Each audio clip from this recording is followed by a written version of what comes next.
News first ಆಯೋಜಿಸ್ತಾ ಇರುವ ಕರ್ನಾಟಕದ ಅತಿ ದೊಡ್ಡ ಇವಿ ಎಕ್ಸ್ಪೋ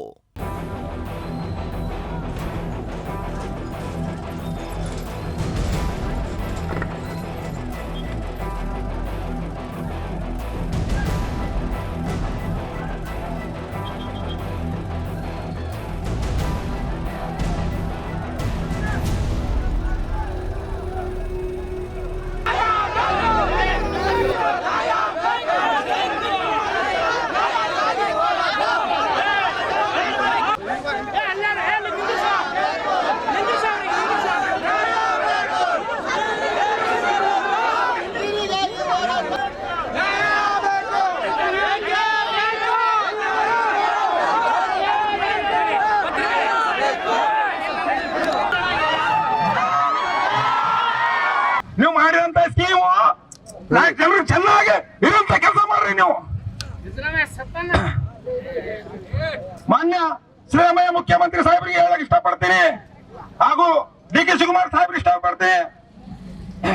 ಸಿದ್ದರಾಮಯ್ಯ ಅಣ್ಣ, ಡಿ.ಕೆ. ಶಿವಕುಮಾರ್ ಅಣ್ಣ, ನಿಮ್ಗೆ ಹೇಳಕ್ ಇಷ್ಟಪಡ್ತೀನಿ, ನೀವ್ ಏನಾದ್ರು ಕೊಡ್ತಾರ, ನೀವು ಈ ಸರ್ಕಾರ ಅಲ್ಲ, ನೀವು ನಡೆಸೋದು ನಾಟಕ ಕಂಪನಿ ಅಂತ ಹೇಳಕ್ ಇಷ್ಟಪಡ್ತೀನಿ. ನಾನು ನಾಟಕ ಕಂಪನಿದು ನಾವು ಏನು ಜನರು ಏನ್ ತಗೊಂಡ್ರು ಬಿಜೆಪಿ ಸರ್ಕಾರ ಇದ್ದಾಗ ಅದು ಹಿಂದುತ್ವ ಮಾಡ್ಲಾಕತ್ತಾರ, ಅದು ಮಾಡ್ಲಾಕತ್ತಾರ, ಇದು ಮಾಡ್ಲಾಕತ್ತಾರ, ಏನೋ ಮಾಡ್ಲಾಕತ್ತಾರ ಅಂತ ಹೇಳಿ ಈ ಸರ್ಕಾರ ಪಾಡ್ ಬಂತಪ್ಪ, ಏನೋ 4 ಜನರಿಗೆ ಒಳ್ಳೇದ್ ಮಾಡಾಗದ ಅಂತೇಳಿ ಪಾಪ ಕರ್ಕೊಂಬಂದ್ರಪ್ಪ. ಯಪ್ಪ ಒಂದ್ ಎಪ್ಪೋಲಿ ಒಂದ್ ಏನೋ ಒಂದು ಸೀದೋದ್ವರೆಗೆ ಕರ್ಕೊಂಬಂದ್ರ ಅವ್ ಅಡ್ಡೆ ಕಚ್ಚಾರ ಸತ್ತೋಗ್ಲಿ ರೈತರ ಮಕ್ಕಳೆಲ್ಲ ಆಗತ್ತಾರ.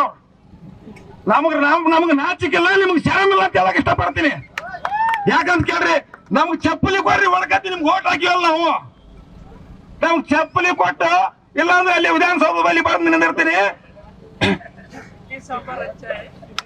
ವಿಧಾನಸೌಧದಲ್ಲಿ ಬಂದು ನಿಂದಿರ್ತೀನಿ. ಚಪ್ಪಲಿ ತಗೊಂಡ್ ನೋಡ್ರಿ ಓಟ್ ಹಾಕಿದವ್ರಿಗೆ. ರೀ ನಾವು ನಿಮ್ಗೇನು ಏನ್ ಕೇಳಕತ್ತೀವಿ, ನಾವು ಬಟ್ಟಿ ಕೇಳಕತ್ತಿಲ್ಲ, ಏನ್ ಕೇಳಕತ್ತಿಲ್ಲ, ರೈತರ ಸಲಗಾಗಿ ನೀರ್ ಕೇಳಕತ್ತೀವಿ. ಈ ನೀರಿಗಾಗಿ ಹೋರಾಟ ನಮ್ಮೆಲ್ಲ ರಕ್ತ ಹೋರಾಟ ಮಾಡ್ತೀವಿ, ರಕ್ತ ಹೋರಾಟ ನೆನಪಿಟ್ಕಾರಿ.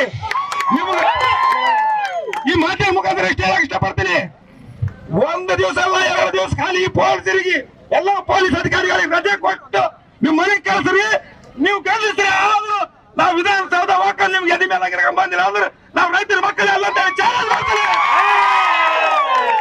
ಏನ್ ಹೇಳಿದಪ್ಪ ಅಂತಂದ್ರ, ರಾಜ್ಯದ ನೀವೇನು ಅಧಿವೇಶನ ಕರ್ತೀರಿ, ಒಂದಿನ ಎಷ್ಟು ಖರ್ಚಾದ ಸ್ವಾಮಿ, ನೀವು ಒಂದಿನ ಕೂಡ ವಿಧಾನಸಭೆಯಲ್ಲಿ ಒಂದು ದಿನ ಚರ್ಚೆ ಇಲ್ಲ. ನಿಮ್ಗೆ ಏನಾಗ್ಯಾವ ಅಂದ್ರ ಅವತ್ತು ಒಂದೇ ದಿನ ಕೂಡ ರೈತರ ಸಮಸ್ಯೆಗಳು ನೀವು ಎಲ್ಲಿ ವಿಧಾನಸೌಧದಲ್ಲಿ ಚರ್ಚೆ ಮಾಡ್ರಿ. ನೀವು ಹೇಳಿ ಸ್ವಾಮಿ, ಸನ್ಮಾನ್ಯ ಮುಖ್ಯಮಂತ್ರಿಗಳೇ, ನಿಮ್ ಬಗ್ಗೆ ನಮ್ಗೆ ಗೌರವ ಅದ.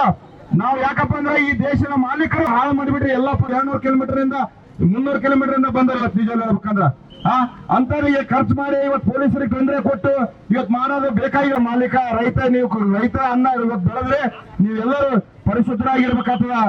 ಆದ ಕಾರಣ ದಯವಿಟ್ಟು ನೀರಿನ ಒಂದು ಅನೇಕ ಸಮಸ್ಯೆಗಳು ಜೊತೆ ರೈತರ ಬೆಂಬಲ ಬೆಲೆ, ಈ ಬೆಂಬಲ ಬೆಲೆ ಇಲ್ಲದೆ ನೀವೇನ್ ಮಾಡ್ತೀರಿ, ಬರೀ ಆರಾಮ ಹೊಲಗಳು, ರಸ್ತೆಗಳು ಸಾವಿರಾರು ಹಾಳಾಗ್ಬಿಟ್ಟವು. ನಿಜ ಹೇಳ್ಬೇಕಪ್ಪ ಅಂದ್ರೆ ಬರೀ ಹೋರಾಟ ಮಾಡಿದ್ರ ಆ ಪೊಲೀಸರು ಬರೀ ಪ್ರೊಟೆಕ್ಷನ್ ಕೊಟ್ಟೆ ಹಾಳಾಗ್ಬಿಟ್ರೆ ಅವ್ರಿಗಂತ ನಿಜ ಹೇಳ್ಬೇಕಪ್ಪ ಅಂದ್ರೆ ಬಂಧುಗಳೇ. ಅದಕ್ಕೆ ದಯವಿಟ್ಟು ನಿಮ್ಗೆ ರೋಷ ಕಡಿಮೆ ಆಗಿದೆ ಅಂತ ಹೇಳ್ತೀನಿ. ಬಿಸಿಲಾಗಿದ್ರಿ ದಯವಿಟ್ಟು ಏನಾಗ್ಬಿಟ್ರಪ್ಪ ಅಂದ್ರ ಒಂದಿನ ಕೂಡ ರೈತರ ಬಗ್ಗೆ, ನೀರಿನ ಬಗ್ಗೆ ಅಲ್ಲಿ ಇವತ್ತು ಬೆಳೆಗಳ ಬೆಲೆ ಆಗ್ಲಿ ಏನೇನು ಒಂದು ದಿನ ಚರ್ಚೆ ಇಲ್ಲ.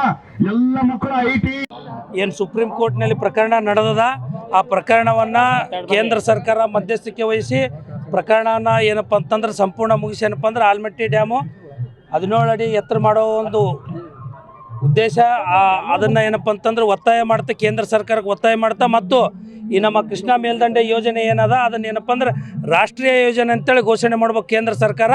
ಮಾಡುವವರೆಗೂ ನಮ್ಮ ಹೋರಾಟ ನಿಲ್ಲುವುದಿಲ್ಲ, ಇದು ಸತತವಾಗಿ ನಡೀತದೆ ಅಂತೇಳಿ ಮಾಧ್ಯಮದ ಮುಖಾಂತರ. ಯಾಕಪ್ಪ ಅಂದ್ರೆ ನಮ್ಮ ಉತ್ತರ ಕರ್ನಾಟಕದ ಜೀವನಾಡಿಯಾದಂಥ ಕೃಷ್ಣಾ ನದಿ ನಮ್ಮ ಭಾಗದಲ್ಲಿ ಇದು ಕೃಷ್ಣಾ ಮೇಲ್ದಂಡೆ ಯೋಜನೆ ಹಂತ 3 ಏನು ಗೇಟ್ ಹೈಟ್ ಆದ್ರೆ 5,94,000 ಹೆಕ್ಟರ್ ಪ್ರದೇಶಕ್ಕೆ ನೀರಾವರಿ ಆಗ್ತಂಥದ್ದು.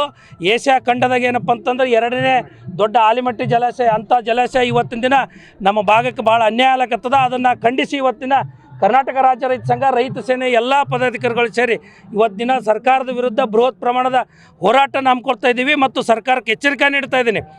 ಒಂದು 10 ಇಲ್ಲ 15 ದಿನದೊಳಗೆ ನೀವು ರಾಷ್ಟ್ರೀಯ ಯೋಜನೆ ಅಂತ ಘೋಷಣೆ ಮಾಡಲಿಲ್ಲಪ್ಪ ಅಂದ್ರೆ ನಿಮ್ಮ ನವದೆಹಲಿಯಲ್ಲಿನೂ ಕೂಡ ನಾವು ಮುತ್ತಿಗೆ ಹಾಕಂತ ಕೆಲಸ ಮಾಡ್ತೀವಿ. ಮತ್ತೇನಪ್ಪ ಅಂತಂದ್ರೆ ಉಗ್ರವಾದಂಥ ಇಡೀ ರಾಜ್ಯ ತುಂಬ ಇವತ್ತಿನ ದಿನ ನಮ್ಮ ಉತ್ತರ ಕರ್ನಾಟಕ ಅಂದ್ರೆ ಕೀಳವಾಗಿ ನೋಡ್ತಕ್ಕಂಥ ಈ ಕೇಂದ್ರ ಮತ್ತು ರಾಜ್ಯ ಸರ್ಕಾರಕ್ಕೆ ಪಾಠ ಕಲಿಸೋಂಥ ಕೆಲಸ ನಾವು ಮುಂದಿನ ದಿನದಾಗ ಮಾಡ್ತೀವಿ ಅನ್ನೋ ಮಾತನ್ನು ನಾನು ಮಾಧ್ಯಮದ ಮುಖಾಂತರ ಸರ್ಕಾರಕ್ಕೆ ಎಚ್ಚರಿಕೆ ನೀಡ್ತೀನಿ. ಲಕ್ಷ್ಮೀಕಾಂತ್ ಎ ಪಾಟೀಲ್.